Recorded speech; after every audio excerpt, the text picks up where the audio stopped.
You want to equip all police officers in the United States with body cameras. Now, there's 18,000, give or take, law enforcement agencies at the federal, state, and local level. There are many police unions. There's a lot of autonomy at the local level. Yes. How would you execute that? How would you get every police officer in the U.S. wearing a body camera? Well, you're right that there are many, many local agencies. And it's not necessarily the case that even as president, I could say every police officer in every agency is going to have a body camera. But what you can do at the federal level is you can say it is funded fully.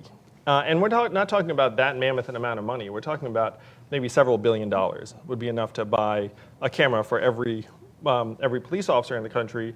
And then if you're a police department, you're literally like, well, the feds have funded this.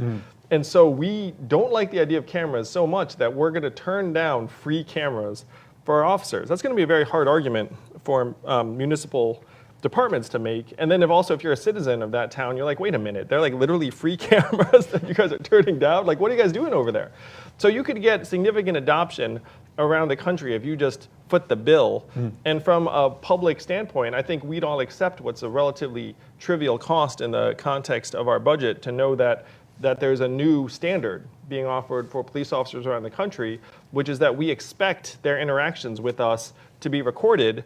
And then if that's the new norm, then any interaction that's not recorded, then we'd look at it and say, well, what happened there? And then it becomes more and more of a standard for police officers to adopt over time.